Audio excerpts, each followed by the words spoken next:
Yeah. Welcome to this part of the interview of Fatou Janneh, who's from the Gambia and a student at the University of Wisconsin-Madison.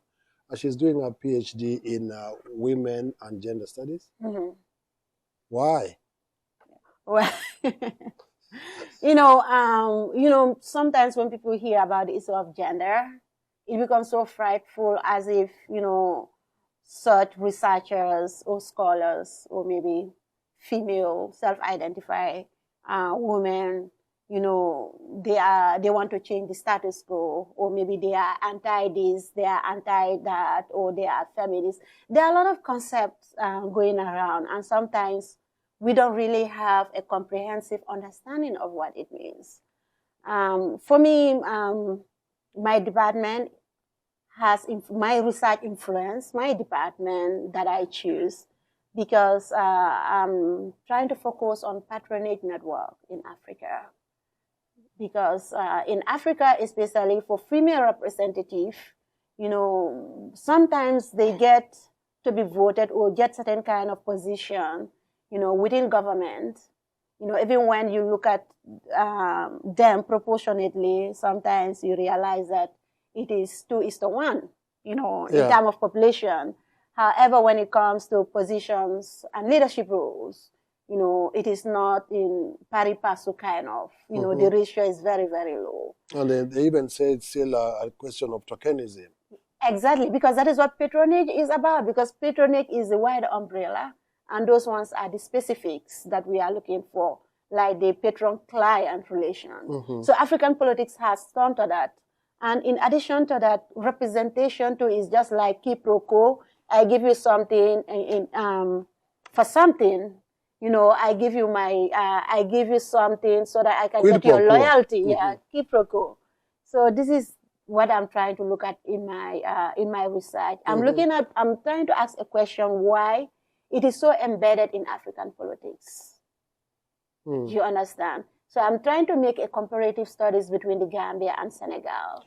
I'm trying to ask why, despite the active participation of Gambian women in politics, why is not translated into fair representation, in parliament and even in cabinet, compared to Senegal. So I'm trying to look at, their trajectory, even though we have differences in colonialism. However, why is Senegal able to do it? Some people have even argued, for example, Rwanda, that has a very high percentage of women in parliament in the world. Still, they're marginalized. That's true. So, so it's not enough to have representation. It's more than that, right? Yeah. And, representation too, sometimes, you can be a self-identified woman, you are in parliament. You are a woman, but then you are not addressing the interests of, your constituent, but rather, your patron, maybe someone, who vouched for you. And we have also observed that in politics, people have to hide behind powerful men, within the community so that they can win election. And, when they are there, as they say, he who pays the piper dictates the tune. So if it is through your influence that I am able to be voted into parliament, that's mean I don't have my free will. Maybe even to pass bill, I have to do things that align with your own interests, not with the interests of the masses or the collective interests. Oh my goodness. We keep on saying this. We don't make this stuff up. This is Fatou Janneh, and you are very much focused and really know what you really want and knows also what you don't want. You also know what Africa wants, and you want to make it right. Some of those values are in this book. Absolutely. For example, you say, the title of the book is Be Focused, Be Creative, Be Sincere.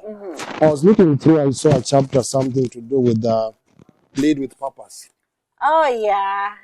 For example, here, when you look at this, because what I really do here in this book is to define these concepts and also relate it to stories. Some of these stories are personal.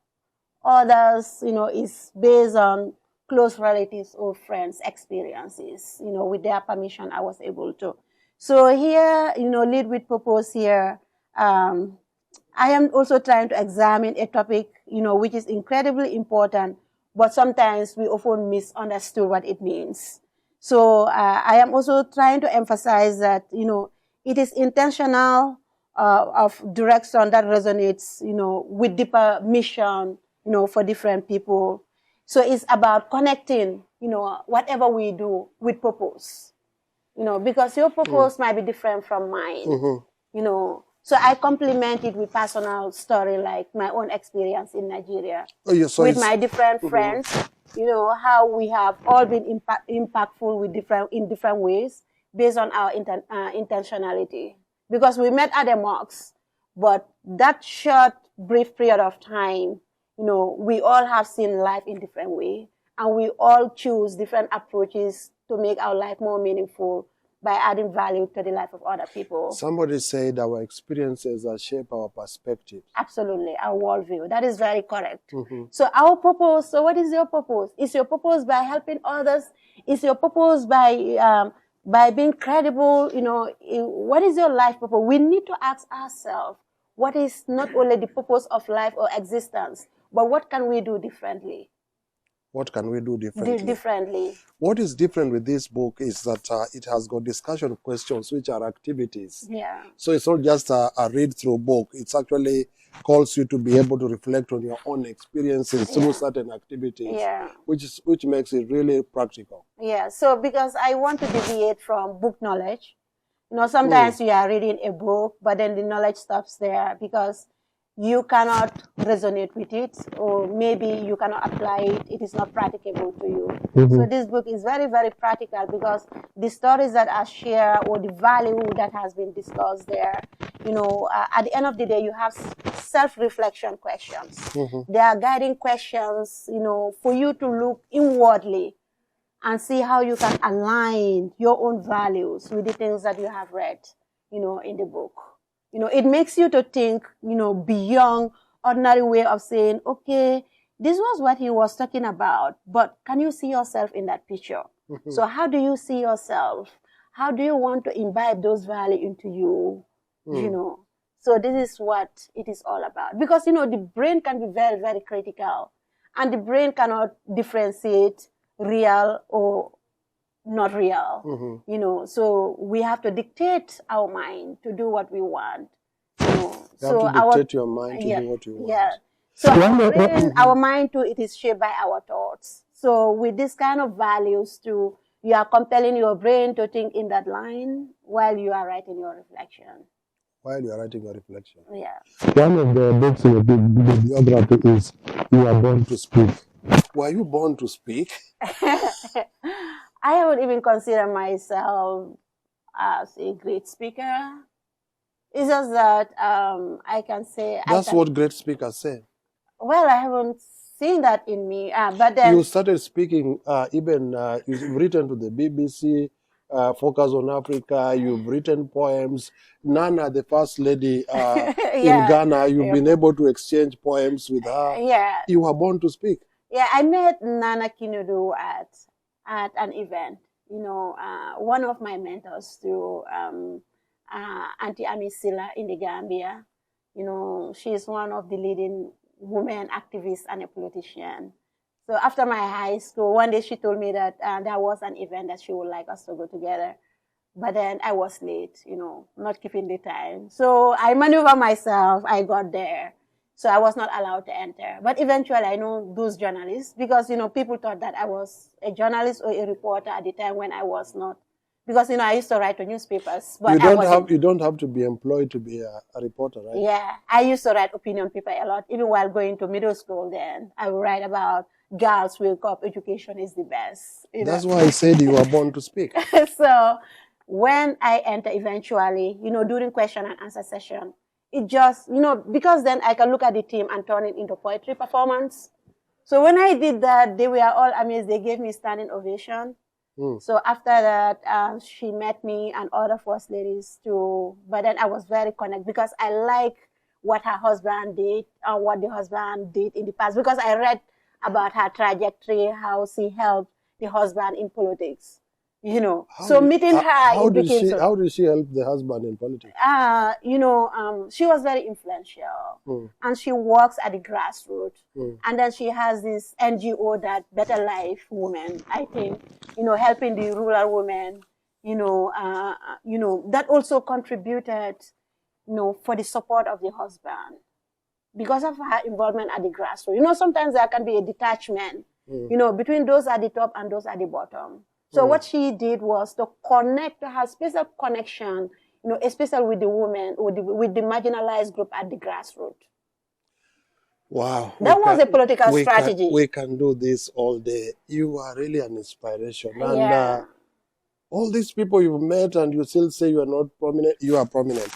Now, another issue I wanted to ask you about is, you have manuscripts. Oh yeah, I have a couple of manuscripts. I have poetry manuscripts, like 3. And even those ones are voluminous that they can turn, like I can have 2 in it. But yes, and I have one on your voice, your body, your voice. Your body, your voice. Yes, because majorly I concentrate how society want to depict who we are, especially for women. It is the media who defines your beauty. It is the media who determines or influences the size of your body, whether you have to be this, whether you have to be that.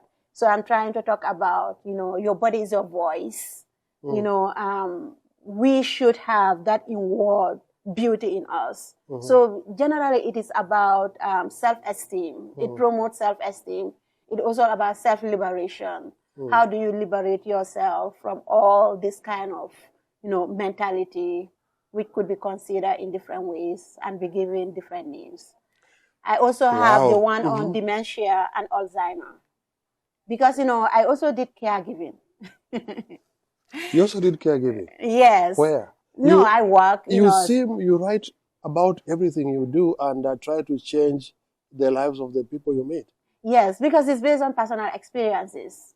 So, for example, my interview with you can motivate the theme that I'm going to write tonight. The poem, at what aspect do I want to write about? So experiences and what I read, what I see, the things that I might want to look at critically, also influence, my writing.